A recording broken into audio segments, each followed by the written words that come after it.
Wide receivers, let's get into it. The guy you're higher on, this warms my heart, DK Metcalf going against Pittsburgh. You got him as your wide receiver 7, 6 above the experts. He seems like he's finally, well, now, of course, like his quarterback's gone, but seemed like he was finding a groove there. You also like Manny Sanders, who I also love.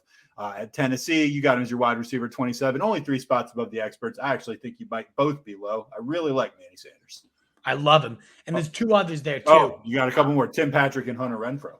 Yeah, and I'm going to lob those 2 together, and you'll know why in a second. Okay. But Metcalf, the reason I put him on here, one, experts are ranking him, and the questions are coming in like, do I bench this guy because of Geno Smith? No.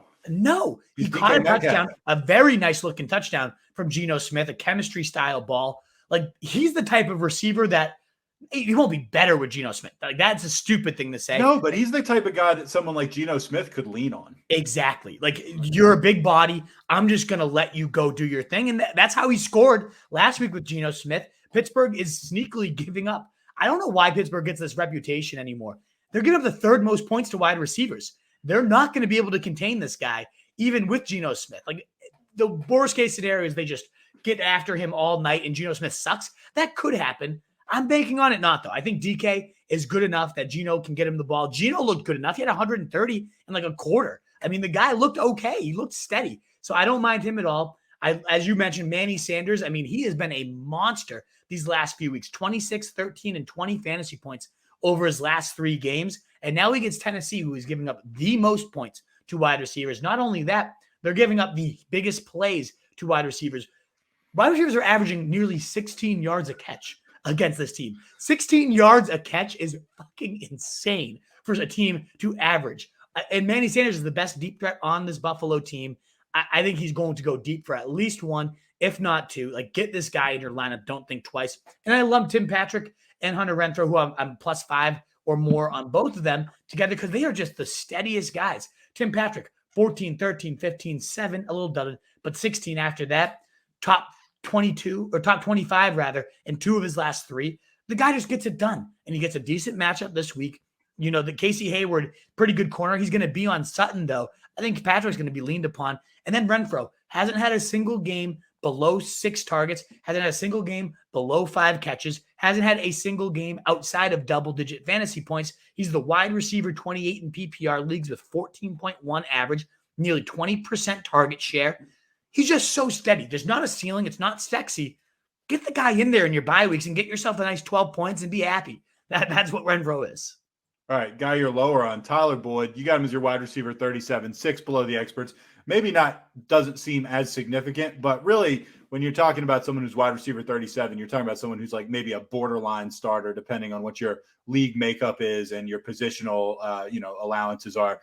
You take him 6 spots down, all of a sudden he's probably not. Is this because Jamar Chase has emerged so much, you think? I mean, someone's got to be the odd man out and you think he's the guy?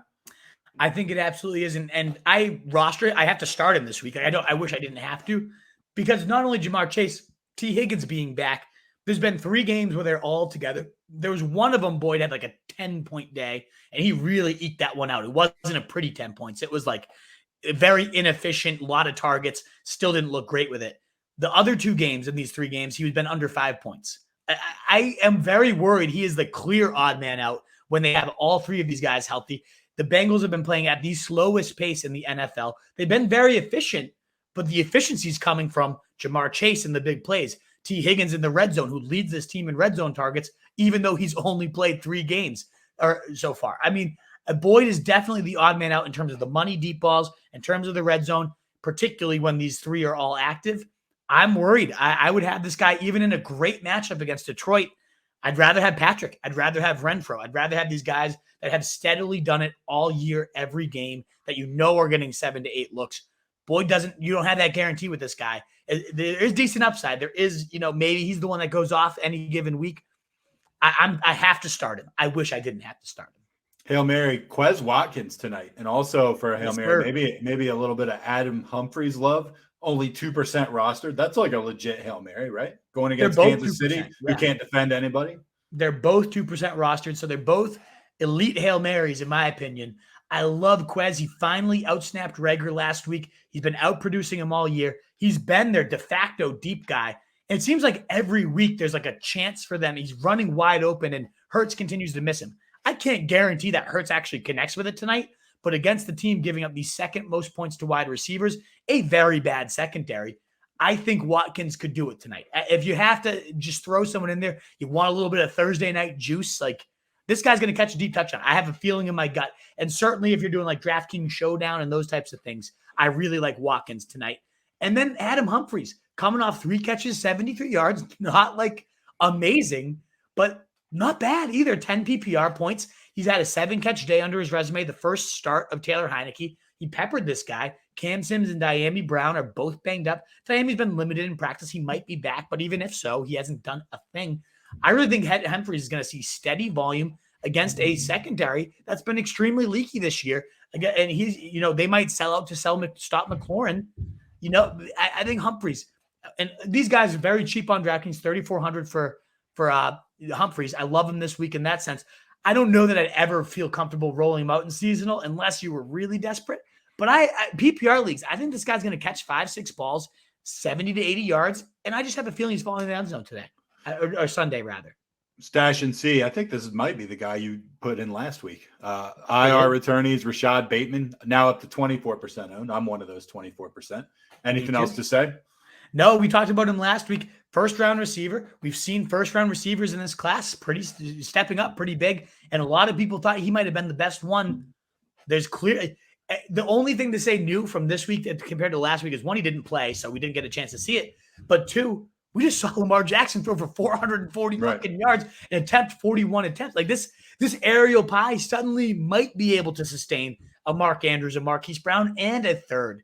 I like to see that a lot. Plus, Watkins also is hurt, hamstring injury, so there should be a role for this guy right away. I'm excited to see what he does. Hollywood looked good last week.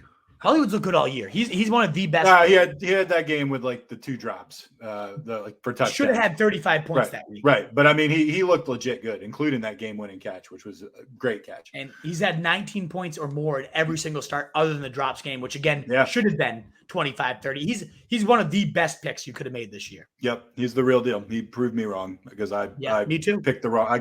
Took him the wrong year. What is up, you fantasy wolf? Thanks so much for tuning in. If you haven't already, share your thoughts in the comments, check out some more videos, and join the newest Wolfpack by subscribing below.